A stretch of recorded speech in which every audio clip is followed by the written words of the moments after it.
আসলে খালেদ খান সম্পর্কে বলতে গেলে তো ব্যাপক আকারে বলতে হয়, সে সময়ও নাই।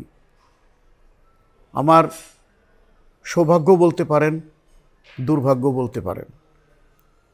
সৌভাগ্য এই জন্যে যে আমি 10টি বছর খালেদ খানের পাশে ছিলাম যখন উনি অসুস্থ ছিলেন। অসুস্থ বলে ভুল হবে, উনি নিজেকে কখনো অসুস্থ মনে করতেন না। আর আমার দুর্ভাগ্য হচ্ছে আমি এখন মনে করি শুধু 10 বছর কেন, ওর কাছে কেন আরও আগে আমি আসিনি। ওইরকম মানুষের কাছে সারা জীবন থাকা যায়, সারা জীবন তার সান্নিধ্য পাওয়া, এটা কোটা ভাগ্যের ব্যাপার। আমি ওনাকে কারোর সঙ্গে তুলনা করব না। খালেদ খান খালেদ খানই, যে কোনো দিক থেকেই বলেন। উনি আমার 2 বছরের বড় ছিলেন।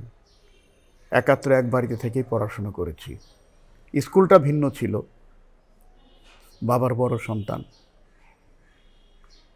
তো উনি ছোটবেলা থেকেই গান বাজনা করতেন প্রচুর।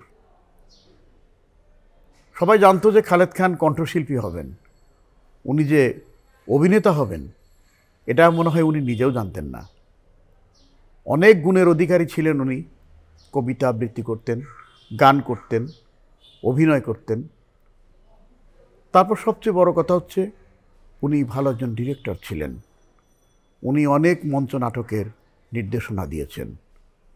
তার মধ্যে বলতে পারেন নাগরিক নাট্য সংস্থার কাল সন্ধ্যা,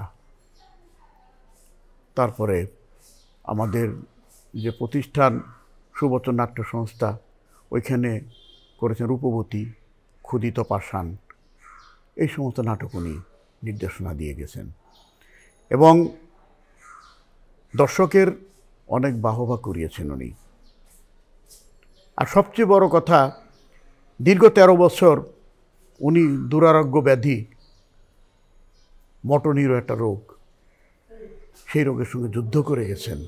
মৃত্যুর আগের দিন পর্যন্ত উনি ওনার কর্মব্যস্ততায় জীবন কাটিয়েছেন।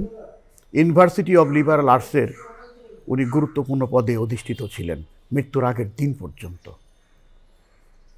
তো কাজেই ওনার গুণাগুণ বলে শেষ করা যাবে না, আমি অন্তত বলতে পারবো না, বলার দৃষ্টতাও আমার নেই।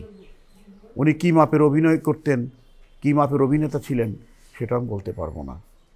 এবং ওনার হাত ধরেই আমার এই সাংস্কৃতিক অঙ্গনে আসা। আজ আমি শফিক খান দিলু হয়েছি খালেদ খানের কারণেই। যদি ওনার সান্নিধ্যে না আসতাম তাহলে মনে হয় সারা জীবন আমাকে দিলু হয়ে থাকতে হতো।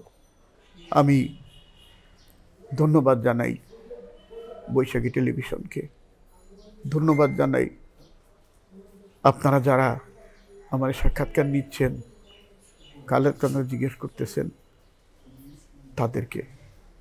আপনারা ভালো থাকবেন, সুস্থ থাকবেন, আর আমার ভাইয়ের জন্য দোয়া করবেন।